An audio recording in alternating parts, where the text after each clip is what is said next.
everyone doing tonight? I think I'm gonna do En Vogue for my next song that I'm going to do for Instagram. So I'm trying to, trying to get in touch with my inner En Vogue. But how is everyone doing this evening? Boom. So I'm about to go to a little birthday dinner. So I figured, let me hop on here real quick and let's go over a couple of things that we want to make sure we have done in the first quarter. So the first thing we want to make sure we've done in the first quarter is that we have checked the registered agent on our articles of organization, on our LLC paperwork or our corporation paperwork. Make sure that the registered agent's address is a good address. Have you moved from there? Did you hire a registered agent when you first formed your LLC, but you didn't keep paying them? Did you used to have a brick and mortar and your business moved? You want to make sure that the address for the registered agent is going to be a correct address, because that is the address that all correspondence to the business is going to go to. Okay, so the state will be contacting you there. If anyone is trying to serve you with a lawsuit, it's going there. And the most important thing is, if someone does serve you with a lawsuit and you're not there, you'll never get notice that you have a lawsuit coming and you can't respond. So in most states, you have 30 days to respond to a lawsuit. And then if you don't respond, then the person can win by what's called a default judgment, which means you didn't respond, so I just win because you didn't respond. Now, before you go and say, well, I do good business, so I don't have to worry about a lawsuit, you can get sued for doing good business. You can get sued for any reason, okay? I'm not saying that just because you get sued, you're going to lose the lawsuit, that you did anything wrong, but there are clients out there are customers out there that are always trying to get over, always trying to make a quick buck. And so you want to make sure that if you have one of those types of customers, that we're able to hop on that immediately. I always talk about the client I had about a month ago. She has a course where she teaches you how to start a beauty supply. And it's like a 90-day one-on-one program. She had a client who did the entire program, got the vendors list, got the whole system.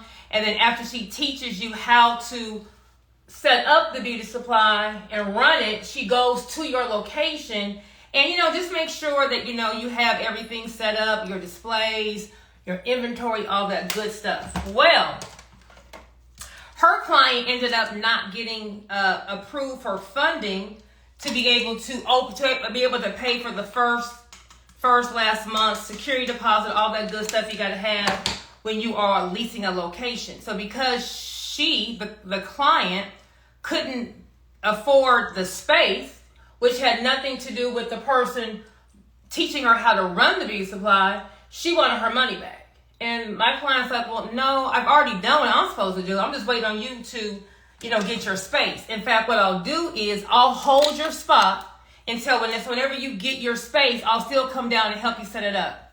Well, that wasn't good enough for her client, so she went and filed a $10,000 lawsuit because that was the cost of the course.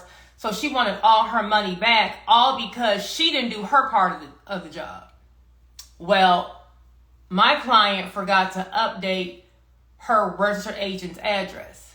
So my client never got notice of the lawsuit. So my client lost a lawsuit by default simply because she didn't respond in enough time. So pull out your LLC paperwork, your corporation paperwork, and you want to look at the address for the registered agent, and you want to make sure that that is a correct address. If it's not, you need to do an amendment to update that address so that you have a correct address.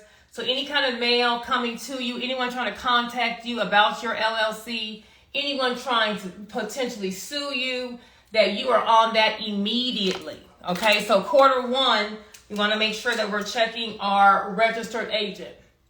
We also want to make sure that we are checking our insurance, okay? So you may have gotten insurance for your business when you first started, but every year you need to check the coverage of your insurance. Has your business grown? Do you have more inventory? Do you have more equipment? Is the amount of insurance you have enough to cover what your business has, okay? So it's not, insurance isn't just, I'm going to get something one time and it's a one size fits all. Every year you want to go over your policy. Maybe you didn't get everything, right? Maybe you were just starting out and you got the bare minimum coverage. Now you're more established. So you realize, hey, I may need to add some additional things like business interruption insurance, where if your business is shut down for a period of time, they will still pay you.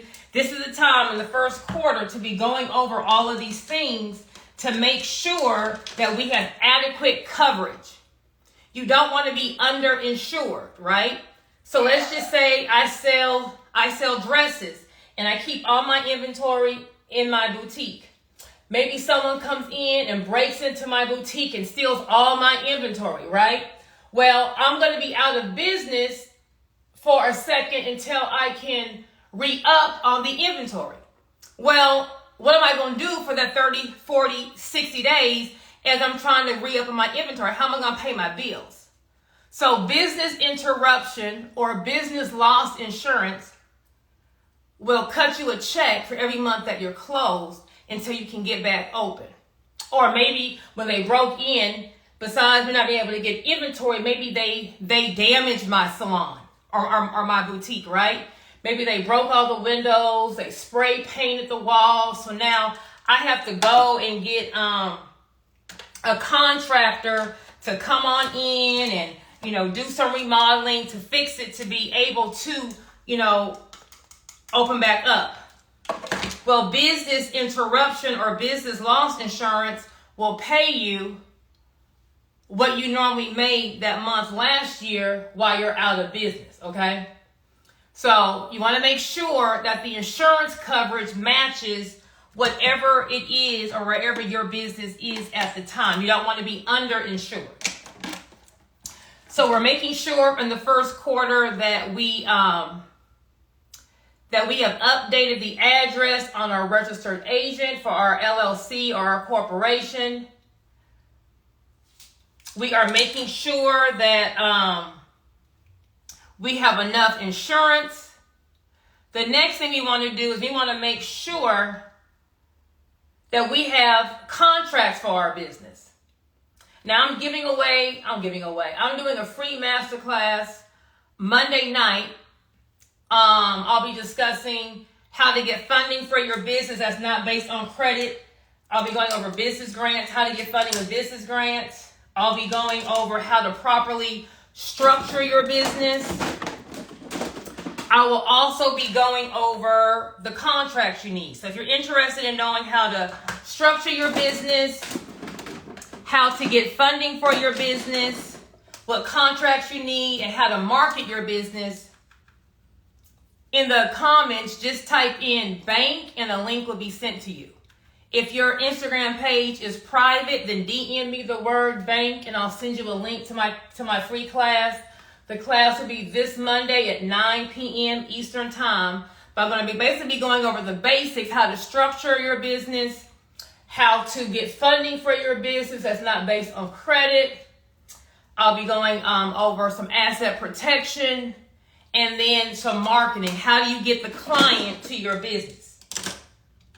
So, contracts. You want to make sure that whatever contracts you have, that number one, you understand the contract, right? So if you're a person who says, oh, I need an independent contractor contract, and you go on Google and you go and just, I found me a contract for free, and you just go out ahead and download the contract and start using it, do you understand what the contract is saying?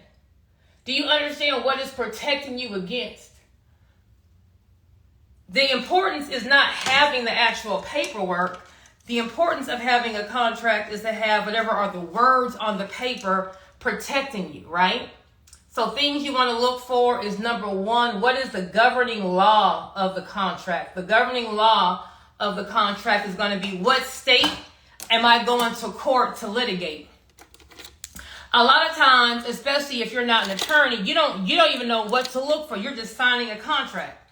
Well, you may be signing a contract, and it may say, if I'm in Texas, and I sign a contract that has governing law in California, and I have a dispute with the person, so I'm a sue. Okay, you sue. Well, now you have to go to California to fight that battle. You got to hire a California attorney. You're going to be doing all this traveling, airfare, hotel. So depending on how much the damages are that you're suing, the cost for you to litigate, the cost for you to sue that person may outweigh the actual winning of the lawsuit. So you don't just be stuck like Chuck, right? So you want to make sure that in your contracts that you're checking what is the governing law. You want the governing law state to be in your state, so you can find an attorney that's right here in your state, so you don't have to spend all this money traveling to litigate. Another thing you want to make sure you have in your contract is a termination clause, right? How do I get out of this contract? When we're partnering up with someone, when we're doing something with someone, in the beginning it's great, right? But we may not see eye to eye. We may figure out, we just don't mix. We're kind of like oil and vinegar, or oil and water, whatever it is. How do I get out of the contract? If there is no termination clause that states how do we exit, and when we exit, who owns what? Who's getting what? So do I get my money back? Do I own part of the company? Do I not own part of the company? Are you going to buy me out? How are we getting out without having to break up this baby? See, these are all the things that you need to make sure that you understand before you hop in these business streets, okay? Because you don't want to start a business with someone, spend all this money, grow it, and then y'all not seeing eye to eye, and now the only way to break up is just to tear the baby apart. Well, that doesn't make sense. There's a lot of things you could do. You could say, hey, you got to buy me out. So you can have it set up to where you leave and the person every single month has to cut you a check for X amount of money to pay you back on your ownership interest. Or you could have it where, we're not seeing eye to eye. I'll just be a silent partner. There's a lot of ways that you can structure your contracts, but you got to be able to understand why you're signing the contract. What do you want to be the end result? And we're always going to be planning for the contract to go wrong, okay? Plan for it to go wrong, so when it goes right, that's just an extra bonus. If you don't plan for it to go wrong, we're not prepared when it does go wrong. A second contract that every business needs to have is going to be a non-disclosure agreement.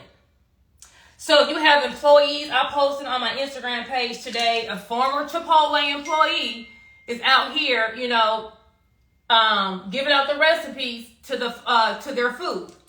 If you have an employee, you do not want them, you do not want them in your mix. You do not want that employee knowing your formulas, your recipes. You don't want that employee knowing where you're getting your inventory from, where you're getting your products from.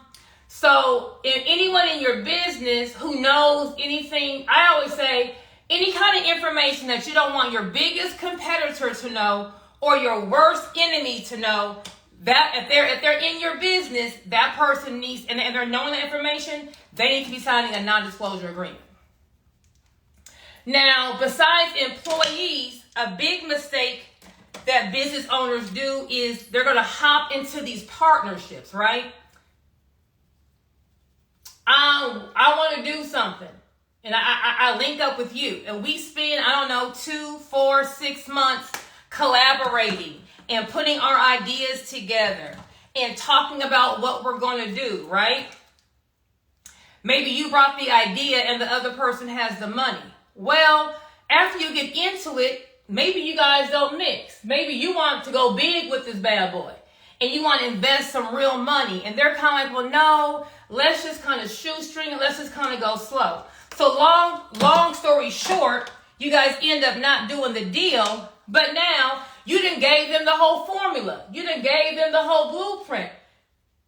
So before you go dreaming and game planning and masterminding with another business owner, you guys need to be signing a non-disclosure agreement. So if we don't do this idea together, who owns the idea? Whose is it? These are all the things that happen in business.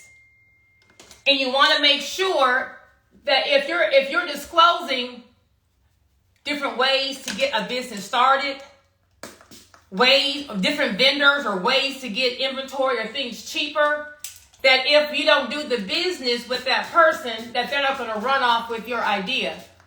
I always tell the story about Kim Kardashian and the Kimoji. If you remember years ago when when emojis first came out, Kim Kardashian came out with a Kimoji. But Kim Kardashian didn't think of the Kimoji.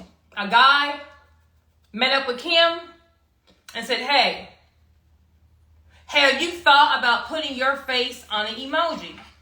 He gave her examples, broke everything down, but he did not have Kim Kardashian sign a non-disclosure agreement. So what did Kim Kardashian do? Thank you, perfect idea. She took the idea, trademarked it, and did it herself without including him on the deal and made millions. Had he had her sign a non-disclosure agreement, she could do the Kimoji, but not with him. Not without him.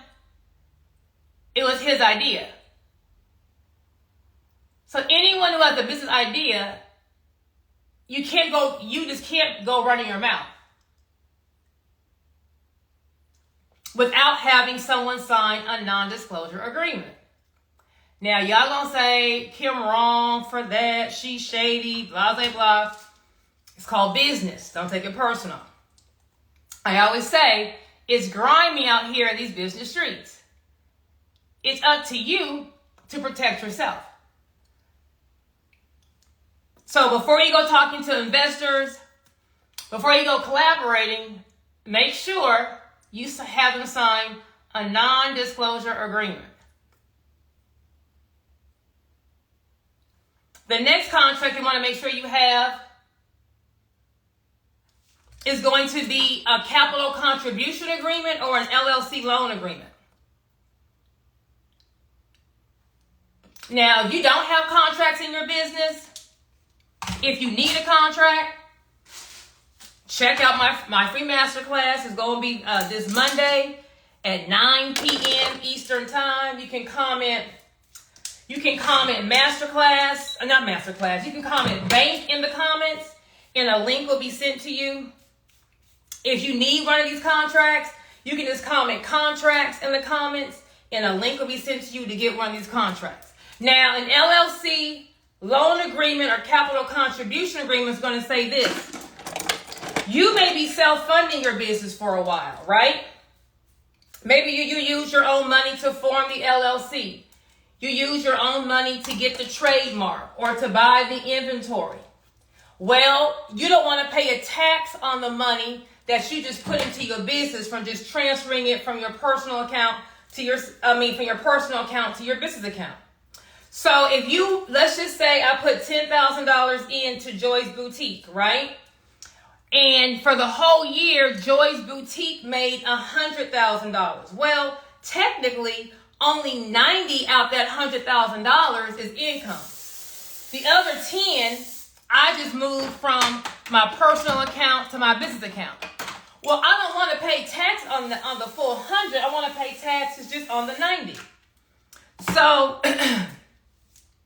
if I want to say, well, hey, I'll put this $10,000 into my business, but I don't need it back, I'm going to act like it's just an investment, right? If that's the case, then I will notate that $10,000 on something called a capital contribution agreement. I'm going to write it down. I'm going to give it to my CPA at the end of the year. That tells the CPA, hey, $10,000 of the money you see in this business account came from my personal account, so I'm not going to assess a tax on that. If you're going to say, hey, I put the $10,000 in, but once the business starts making money, I want my $10,000 back, you're going to notate that on an LLC loan agreement. Either agreement is going to let your CPA know not to include that money as far as your income that you're going to pay a tax on it. So if you're putting money in your business, if you're self-funding your business right now, and you want to have those two agreements, you can contact KIT, K-I-T, KIT, and that's going to be in my LLC KIT, those two contracts.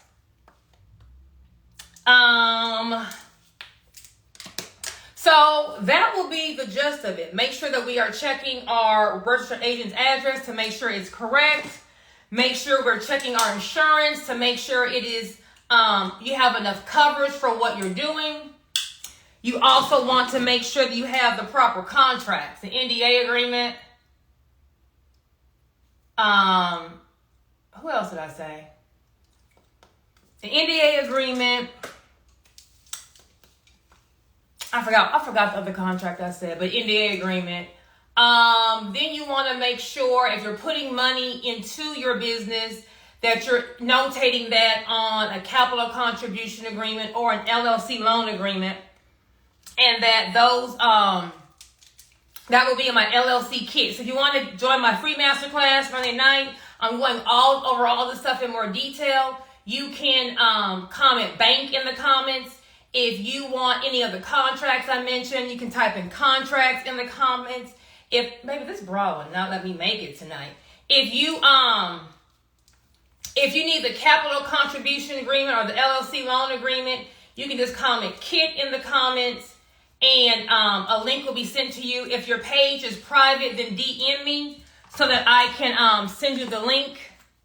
But this is first quarter. I gotta go. But I'll do a live tomorrow. We need to go over. I'll do a live early before the game on getting these numbers together.